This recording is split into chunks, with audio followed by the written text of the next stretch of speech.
I just received plant mail, and in today's video we're unpacking the plants and then we're following the plant's growth journey over the next 12 months until it looks like this.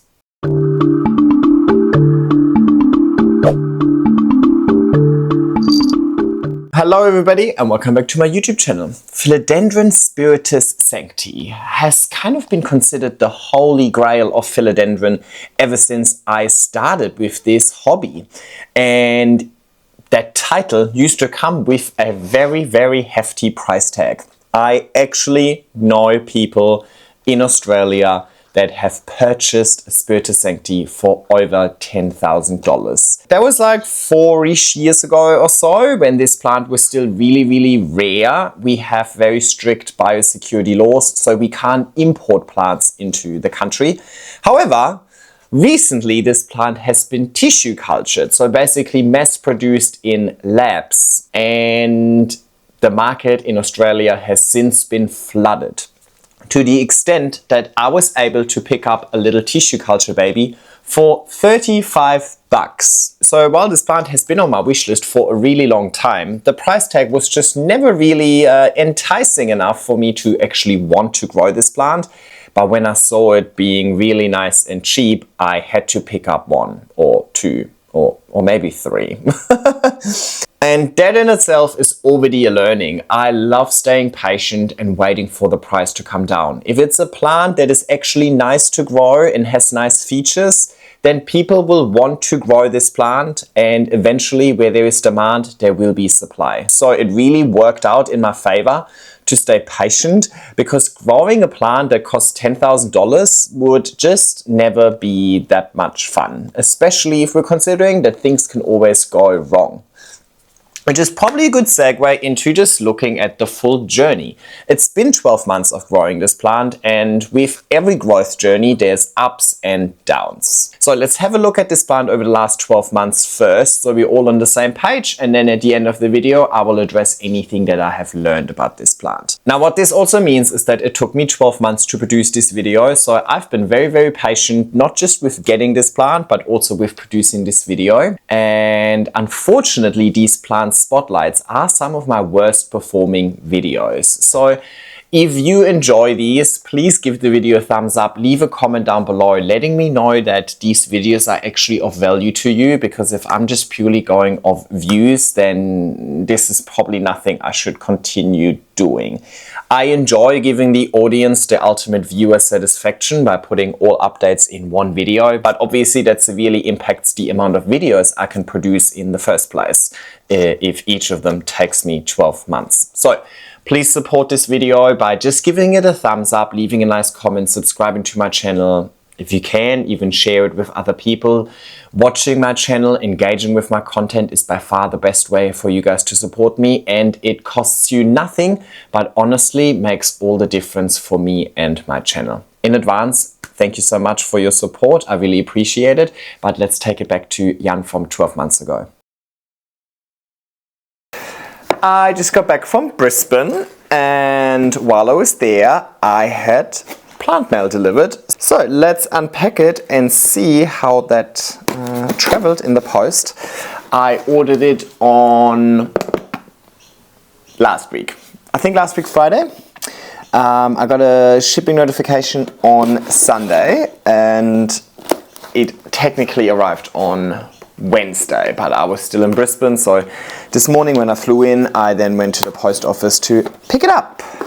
So not ideal, because, well, ideally if I wouldn't have been in Brisbane, I could have unpacked it yesterday. It saves one extra night in the box, but it is what it is. Alrighty, so, well, you already know what it is because you've seen the title, but hang on, what is this? Oh, I've got a certificate. Okay.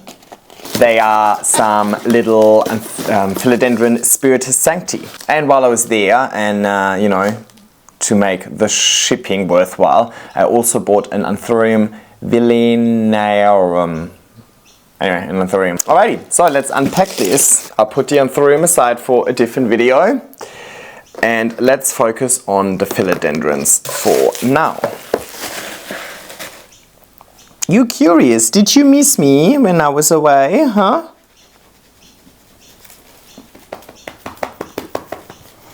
I mean, come on, Philodendron Spiritus Sancti, we all know about it, we've all heard about it. It used to be like really, really expensive. Over here in Australia, it used to be 5 digits. I think Tim from Grow Vertical, when I did his tour, said he paid over $10,000 for his. Now, of course, these are tissue cultured, so it could be that they are not necessarily maturing exactly like a non-tissue culture Spiritus Sancti would, but in my experience, I really like tissue culture. I haven't had any issue with tissue cultures. It makes it really affordable and readily available, and available in large quantities. So I have zero problem with that. I think the main people that have a problem with tissue culture are the people that bought the non-tissue culture version for $10,000 when the tissue culture version is now available for a whopping 35 bucks. 35 bucks. Oh, did it just drop a leaf? Sorry. Alright, well, one leaf is gone. But packaging is incredible as always. They are from Flora Magnifica from Western Australia, where I always get all of my tiny tissue culture plants from. So far I've had nothing but great experiences with them. So given how well they have been packaged up, I don't think that extra night at the post office did them any harm. So let's quickly unpack them. Yes, I bought 3 because they were only 35 bucks. I wanted to make the shipping worthwhile. One of them is for a friend, and I want to double plant mine so that it is really nice and lush. So I bought 3. Alrighty, let me just get them all out of here, and then I'll bring you a little bit closer. But yeah, the packaging is incredible.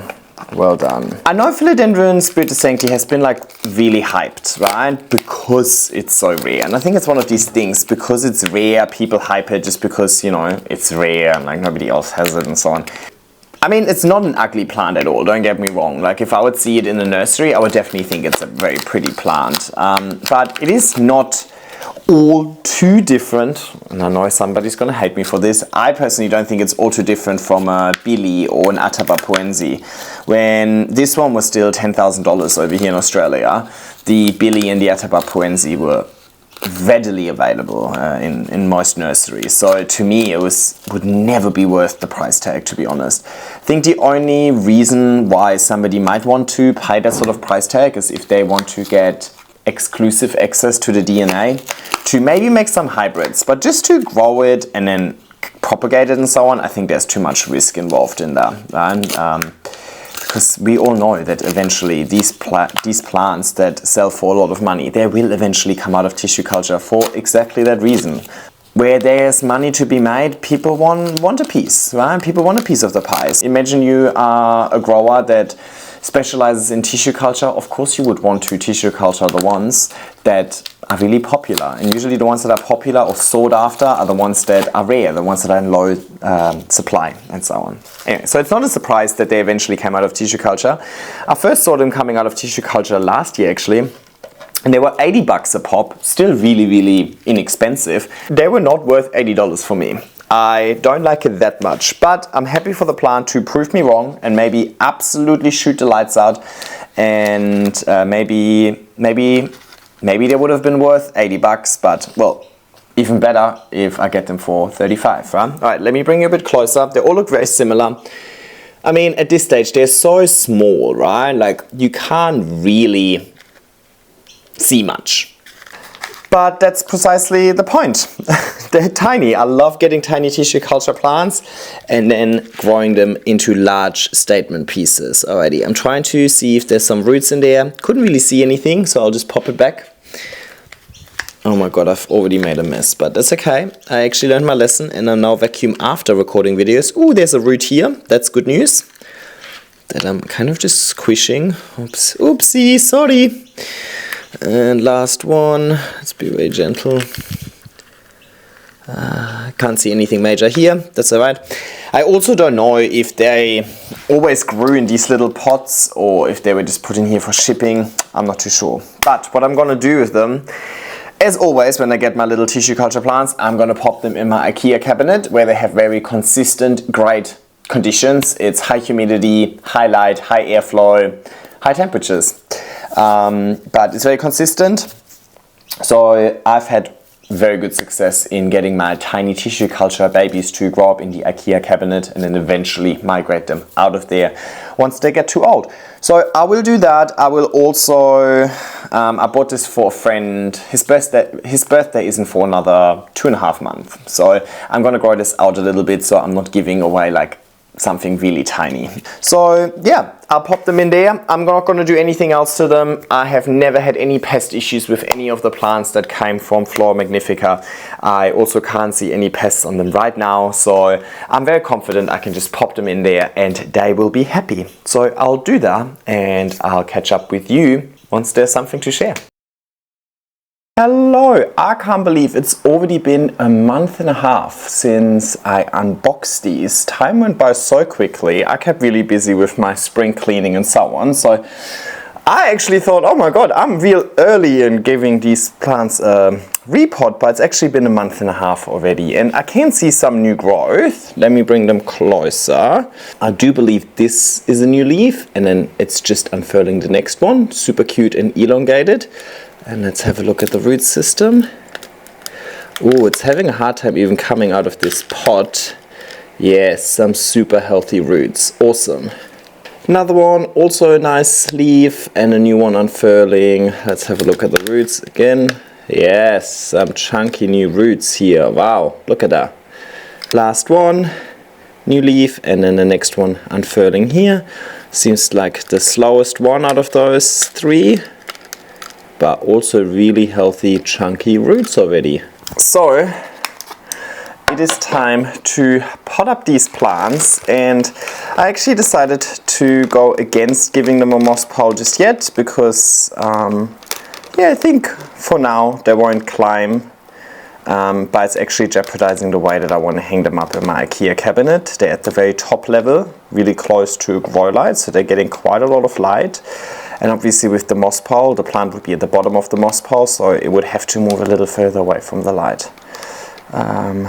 So I want to just pot them up into their own little individual pots. I can only realize so much potential while stunting the plant in growth with that teeny tiny pot. So I'm very carefully removing some of the moss over here. I'm not mad if there's some that stays on. It's okay. I'd rather keep a little bit of moss on here than hurting some of the roots. Here we go. I don't think that's bad for the tiny plant that it is. It's in proportion, right? 10 centimeter pot. Chunky aeroid mix. My recent chunky aeroid mix that I've been making is quite tree fern fiber heavy, so it's actually a little more water retentive than my old chunky aeroid mix that I used. So I just need to keep that in mind when watering, but with the see-through pots it's quite easy to assess watering requirements anyway, so not an issue. Alrighty, here we go. First one done. Let's do that with the other 2 as well. While one is going to a friend, 2 of them will stay mine, and I want to double plant them, but I'm not going to double plant them just yet. I think for now, while they're so small, I really want them to grow as fast as possible for now, so there's something to show for, you know. So I want to give them space so they don't have to compete for space and light. Oh no, I just by accident ripped a leaf off, that's okay. But I think with the next repot, and especially with the next repot, I will also provide a moss pile. Then I will double plant, I believe. At least that's the plan for now, but if you've watched any of these videos before, you might realize that, you know, the plan always changes because plants can at times be a bit unpredictable, right?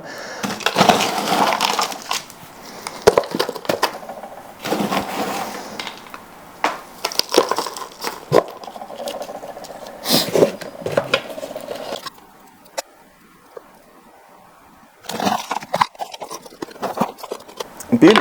Here we go. I will take them to the sink, I'll water them in, I'll pop them back into the IKEA cabinet, and then I will check in with you once there's any sort of updates to share. See you soon. And we're back, and I've seen some really good results within just 6 weeks. I mean, pretty much straight up, you can see that these plants have all significantly increased in leaf size.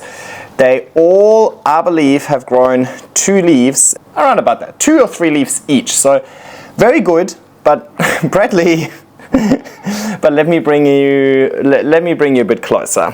Plant number 1, you can really start seeing the little lobes coming out, and it's pushing out a new leaf over here. In the root department, I can see some roots here, one here, a few tiny ones here. Sorry, the pot is a bit scratched, it's not super easy to see.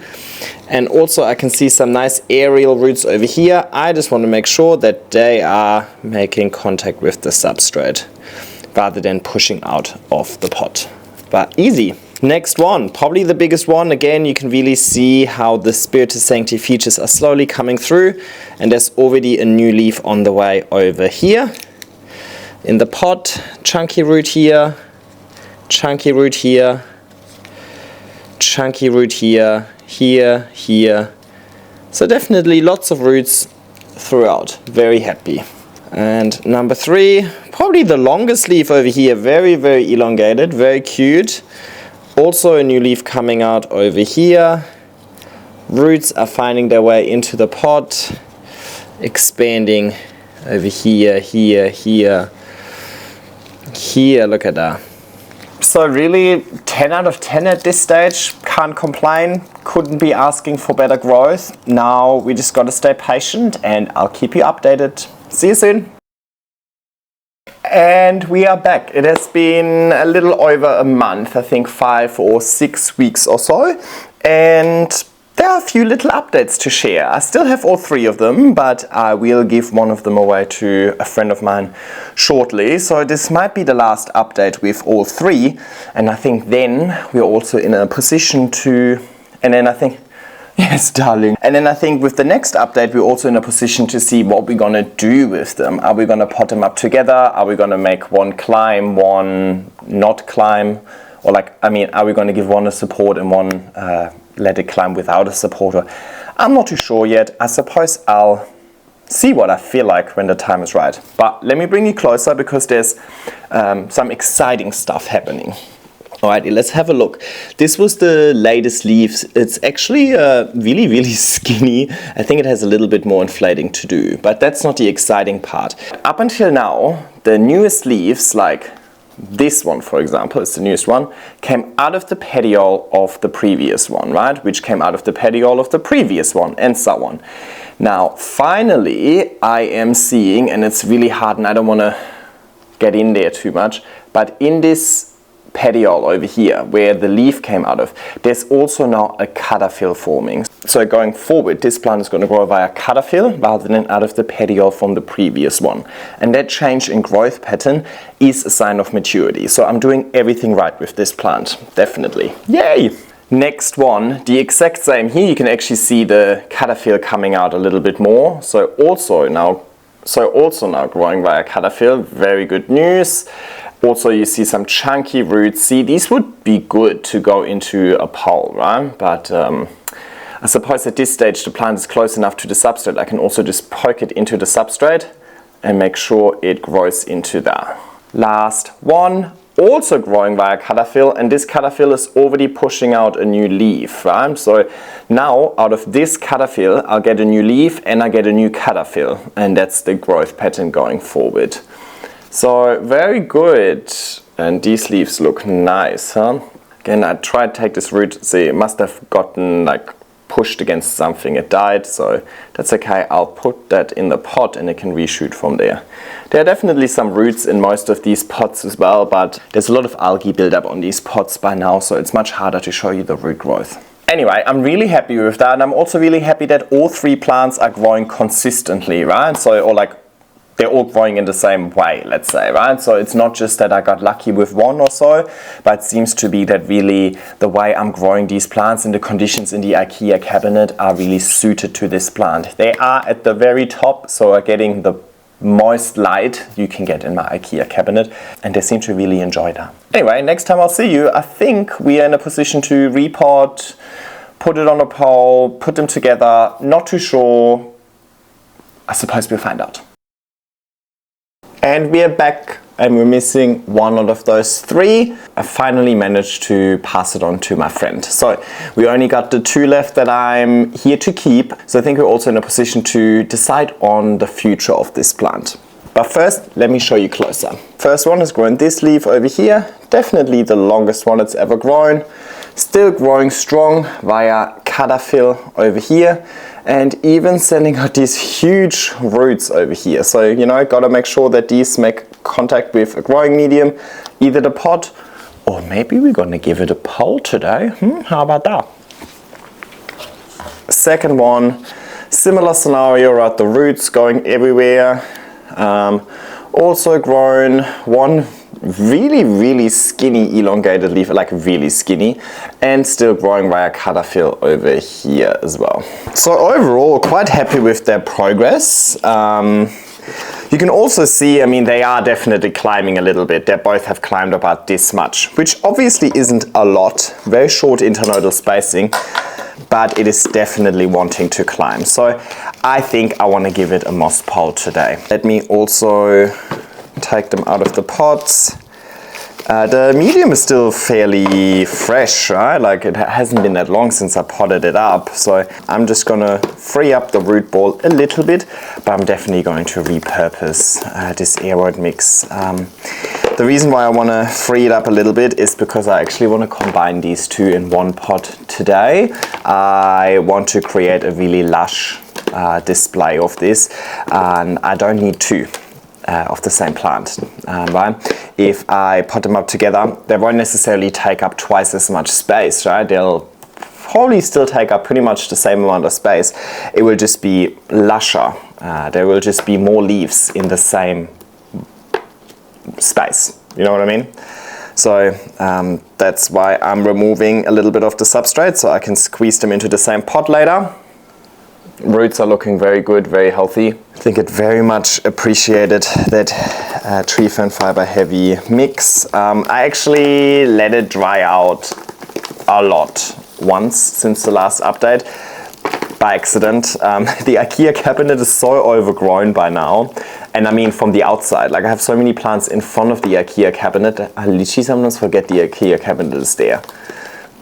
I just kind of ignore it, and then when I get in there it is so messy and so cramped that I don't want to take all of them out. Since I finished my fungus net battle, I have not taken these out to water. I just went in with a spray can and just sprayed water on them, and sometimes I forget. But this was still sufficiently moist, so I think going with a more water retentive mix actually really worked out for me, because I got away with watering less without actually causing any sort of harm to the plant, especially given the high humidity environment in there. I feel like I need to water every almost 2 weeks, a plant like that, almost every 2 weeks, because it doesn't really, or maybe 10 days or so. Anyway, I'm talking a lot today, not just today. Where's the pot? I brought a pot with me. Oh, my coffee. Forgot about my coffee.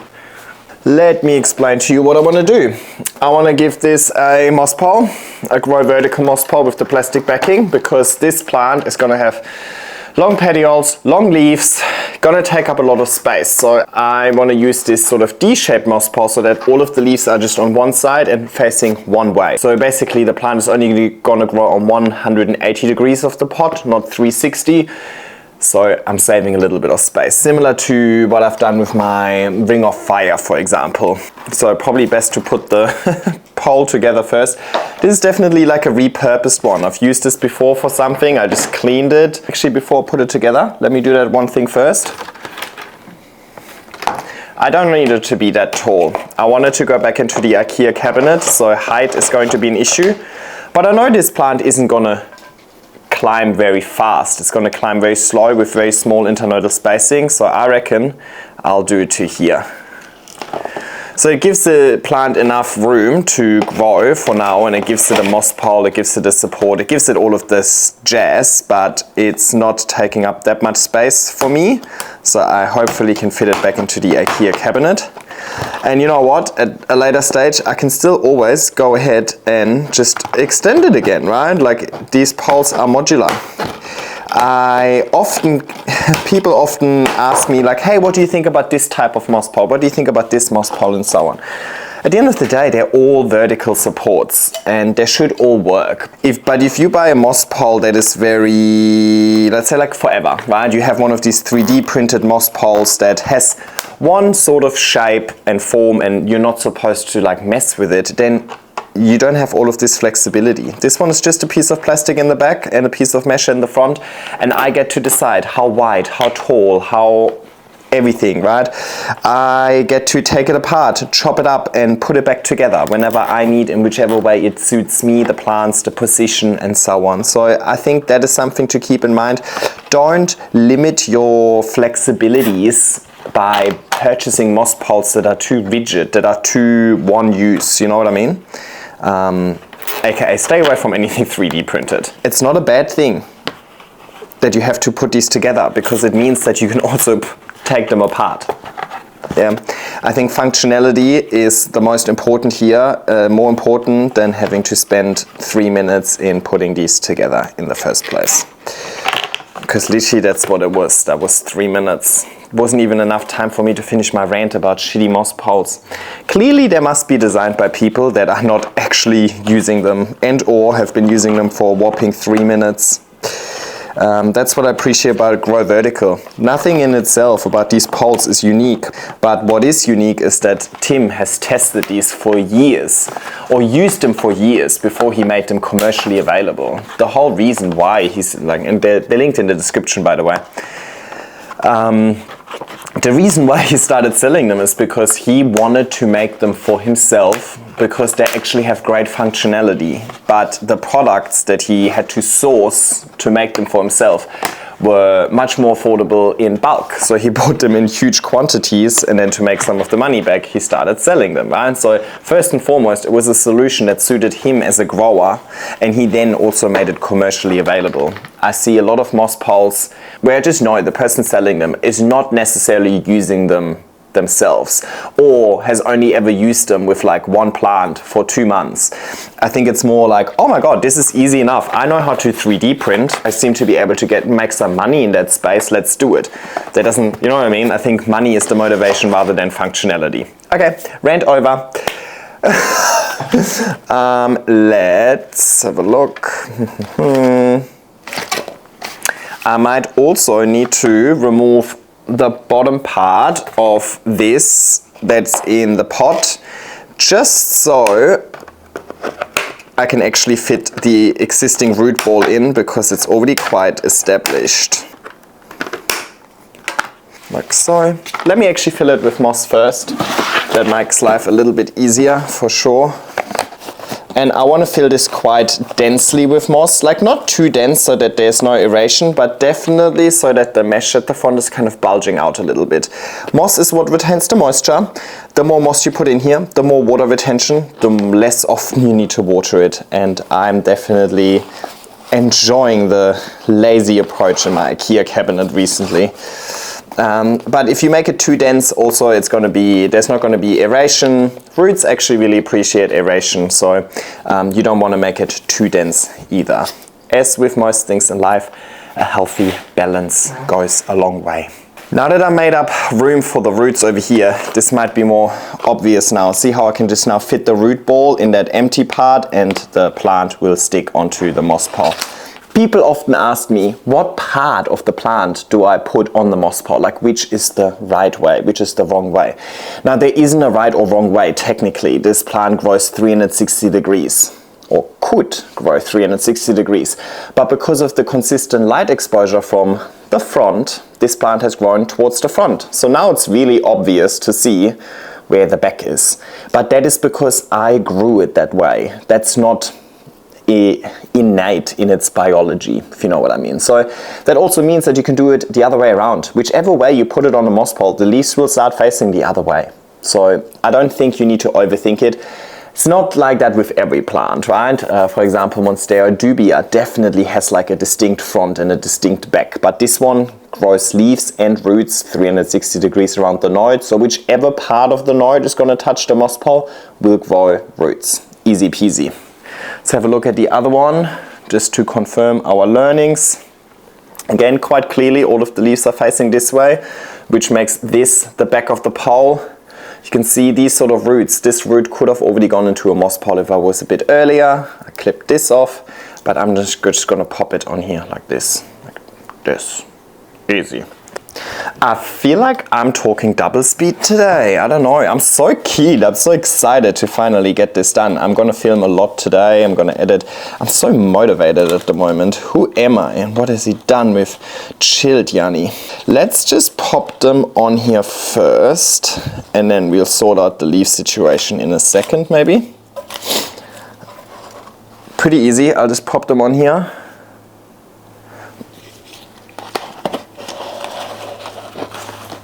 Into the pot, and now I fill in the gaps. Now I'm gonna have to be a bit of shaking involved to get the substrate to go in between all of these roots. That's okay. I don't want to compress it. I'll just shaky until it's hitting all of the little air pockets, but it's also not a bad thing to have a few deliberate air pockets. It's just going to be hot, humid air, which these aeroid roots actually really appreciate. I put a bit of substrate in the back of the pole, and this part I really compress, right? And that's enabling me to just hold it by the pole without anything happening. At the front, you can see it's now kind of a mess, right? All of these leaves are pointing in all sorts of directions. Well, not really, they're all pointing in the same direction, but they obviously didn't grow this way. But the plant will adjust over time. Most importantly, there's a growth point here. It's very much hidden in the pot now. The existing growth point is here, and the other one is here. So right at the base of the pole. So this plant can still take full advantage of the pole despite me potting it up a little bit late. So most of the stem is now in the pot and can grow more roots. Now remember this root over here. I will take this and I'll just pop it into the pot. And this can then easily expand and build a nice root system. Given how I potted this up, and it's quite deep in the pot and only now making its way onto the pole, I reckon this can stay on this pole for a very, very long time. But ultimately, whoop, time will tell. And to be honest, it's now actually taking up less space than having two individual pots next to each other. So this will definitely go back into my IKEA cabinet. To do that, I need to create a little loop. Loopy loop, one moment. Just a little piece of wire. I'll loop that around the top so that I can conveniently hang it in my IKEA cabinet. This was at the very top of the IKEA cabinet, getting exposure to as much light as possible, and I think it really appreciated it. Now obviously with the addition of the pole, the whole plant needs to move down a little bit because we added something on top of it, right? So it will get a little bit less access to light initially, but I suppose it will eventually grow up the pole, right? And get closer to the top and then get access to more light. I have these clips and I have a grid in my IKEA cabinet, so I'll just hang it like this. It's actually much more stable than you think it is. If the plant is getting really heavy, eventually with many leaves, I will put a second clip down here and I clip these two into the grid like that. Anyway, for now, I just need to water it. Whee!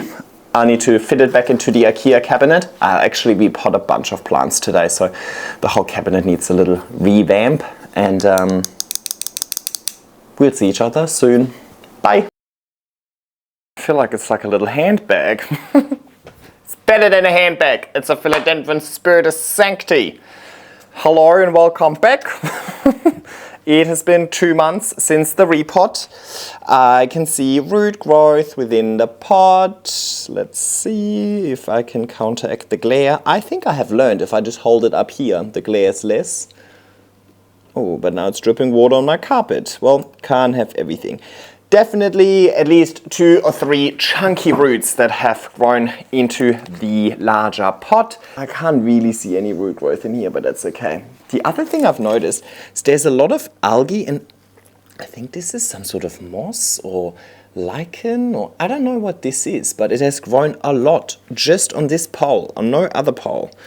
I don't know, it must have been something in the moss, but it kind of looks cute, and so far I haven't noticed it like impacting the plant, so I'm not concerned. But yeah, if you know what this is, actually let me know. Cheers.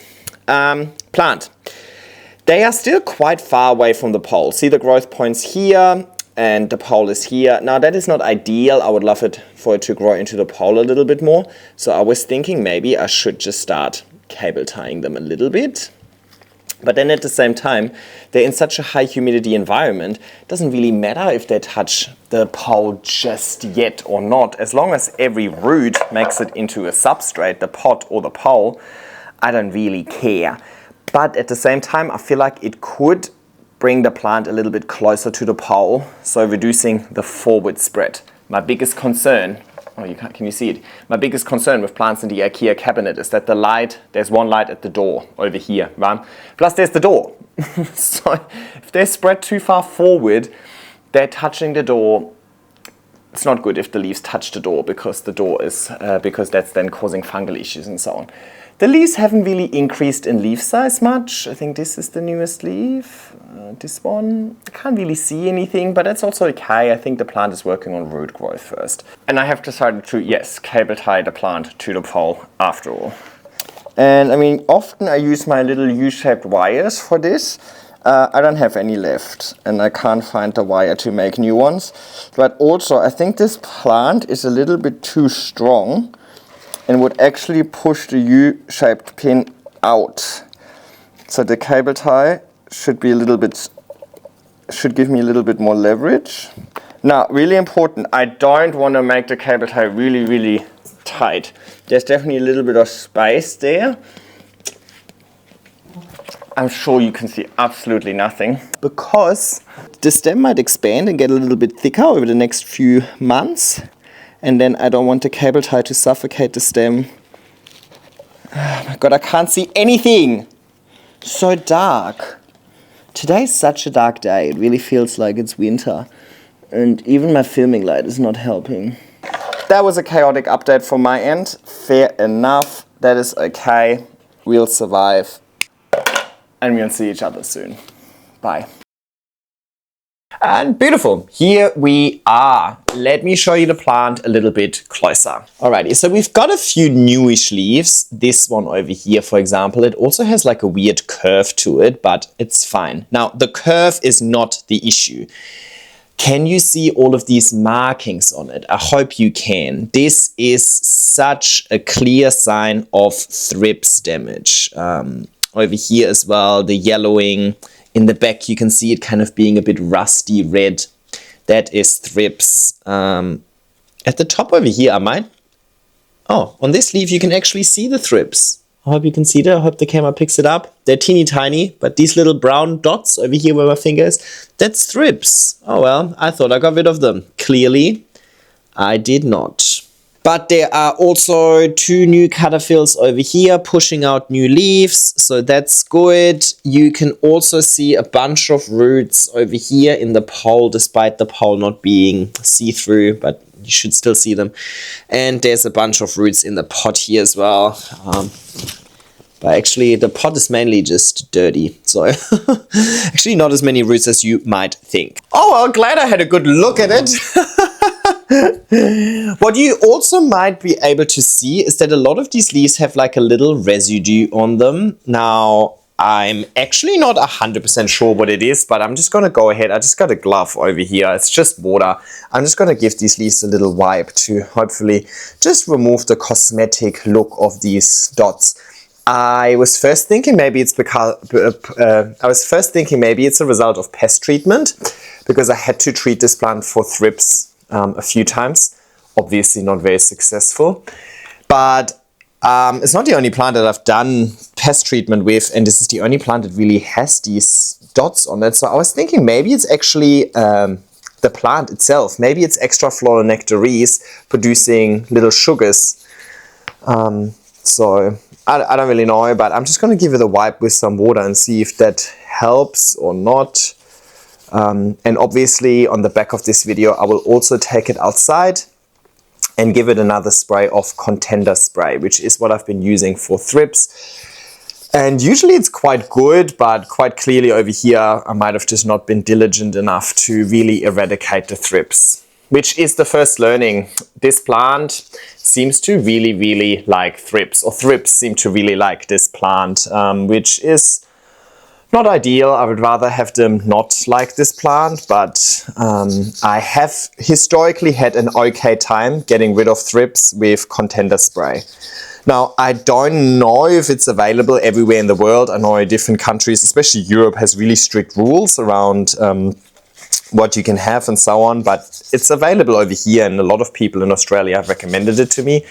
So I just started using it and it's been working really well. But you also saw the thrips. They're not the really nasty black thrips that seem to be really common in Europe, that seem to be harder to shake. So overall, I'm pretty relaxed on pests in general. And if you've watched some of my recent videos, I've had so many pests recently. I mean, spider mites is kind of like a constant anyway, but I had thrips here as well as in my rescue section upstairs. And I had heaps of aphids this winter as well, pretty much everywhere. And my collection is still alive. It's still okay. Like, I'm not beating myself up over it. If I would panic every time I see pests, my entire life would be one continuous panic attack, if you know what I mean, right? So eventually you get a bit desensitized. Obviously they're causing visual damage to the plant, but I feel like I can still always win. Actually, just wiping that off has helped quite a lot. See, the leaves no longer have these ugly dots on them. Plant looks much nicer now. Oh, it's good. Here, that's contender spray, by the way, and I use it for thrips. I'll park it on the side so we remember. So anyway, that was the first learning. Definitely seems to be a bit of a thrips magnet, but we are coping. Now, apart from the thrips having caused cosmetic damage, they would also be the reason why this leaf is so kind of curved or deformed, basically, because they suck on parts of the leaf, which then makes that part of the leaf kind of contract and become a little bit, you know, just deformed and so on. So apart from them causing visual damage and a bit of deformation, I'm sure they also suck the life out of it a little bit. So I'm sure I would have actually had better results if I wouldn't have had pest issues. But, you know, that is just reality of growing plants. Now, apart from that, I obviously still can't complain. I still think it is a great success overall if you're considering how tiny the plant was 12 months ago. But I still think I haven't optimized this plant's potential fully. I think there's other things that I could have done to further increase this plant's growth. It is still in my IKEA cabinet, and it's still in that same spot that I gave it when I first potted it up, right?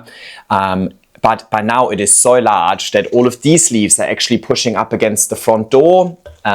One of the lights is mounted on the front door, so they're basically exceeding the light now. So they're not actually getting that much light anymore because they kind of grew past the grow light, if you know what I mean. So I think it has well and truly outgrown the space that it's in. I was just waiting for winter to be over so I can move this into my ambient conditions. I have no concerns about this plant being fussy. I don't think it needs the high humidity in the IKEA cabinet. I don't think it needs the extra 1 or 2 degrees in temperature in the IKEA cabinet. It should be just fine with my ambient condition, and spring is a great time to move it into these ambient conditions so it has time to get used to my normal room humidity, room temperatures and so on, which are still really, really high, but it's still a drop from the IKEA cabinet. It's going to drop from like 99% humidity to about 60% humidity, from maybe like a low of 20 degrees to now a low of 18 degrees and so on. But as we are going into summer, the temperatures will just, oh my God, there are so many birds just flying past my window. They're literally chasing each other through my garden. Brad is missing out. And I lost my train of thought. But I'm sure it was super, super important if I got distracted so quickly. Anyway, basically saying after this update, I'm going to move it out of the IKEA cabinet so that it has a little bit more room and hopefully actually gets better light at the expense of temperatures and humidity, but not concerned about this plant at all. Also not concerned about it having outgrown its pot and or pole just yet. It is quite dry actually, so I will give this a decent watering. Yes, there is roots sticking out at the top over here, also encouraged by the high humidity environment in the IKEA cabinet. What I'll actually do with these is I will just push them back into the moss pile so they can grow back into the moss pile and hopefully expand a little bit Again, not a concern, but it might be a consideration to expand the pole and give it a deeper pole eventually, because it's obviously not climbing very fast. So it's gonna take its sweet time to actually climb the pole. That doesn't mean that I can't provide it with more room via a bigger pot or a thicker pole eventually, but not necessarily right now. Let's see how it does with the ambient conditions over spring, and if it gets a little boost once I'm maybe on top of the thrips. Now, apart from that, to be honest, I haven't made all too many learnings with this plant because it's been in the exact same spot the whole time. I followed my regular process of just putting it on a pole, giving it my normal aeroid mix, using my normal GT Foliage Focus as a nutrient. And yeah, apart from having thrips and treating it the way that I always treat thrips, I haven't really had any setbacks. It was just really easy, to be honest. It was just a plant that really works with the way that I like to grow plants, with the materials that I like to use, with the setup that I have available. I think it's been just really smooth sailing with this plant. Maybe the only thing that's a little bit out of the ordinary is that I ended up buying 2 straight away, or technically 3, but I gave 1 away, but that I potted up 2 straight away. Usually I propagate plants and then eventually plant up multiples, but because it was so inexpensive, I just thought might as well just buy multiples, because then I make the shipping worthwhile, right? And I really like it because it does give it this additional amount of volume. The other thing that I really like about it is that it doesn't climb so super fast, which means that it's not a lot of work. I mean, I've had other plants that within a 12-month spotlight, I had to do already extensions and multiple repots and so on. With this plant, I had to do very little. It's still only here on the moss pole, which means that technically I didn't even need to give it a moss pole because it's not really climbing that much. It's mainly just rooting into it, but I could have just given it a bigger pot. But I think this is a great example of showing how the moss pole is also helping me display this plant. All leaves point this way. Look at this petiole, for example. That petiole was supposed to go this way, you know. I don't want that. It would have just taken up too much space. Instead, the pole is pushing it this way, which then also pushes the Gathera, this one over here, away from the pole. So I'm going to quickly fix this. I'm just going to fix it with a cable tie. I'm just going to bring this a little bit closer to the moss pole. Not too close to suffocate the stem, but close enough for the plant to have a little bit more structure and hopefully root better into the pole. And I'm just going to do the same with the other one as well. It's just also a little bit off. And I will cut the cable ties eventually once I see the plant having rooted into the pole a little bit more. So we talked about the conditions. You know, I definitely gave this plant the perfect tropical conditions, but I don't even think it needs it. But I can't really speak from experience. I suppose we'll find out in the second year how it's coping with my ambient conditions. But I'm feeling confident based on the leathery, hardy leaves that it has. It can't be that tricky, surely. Now, from a care perspective, because it was in such a high humidity environment, I very sporadically watered this plant, and I think it's definitely one of these plants that doesn't mind drying out a little bit more. I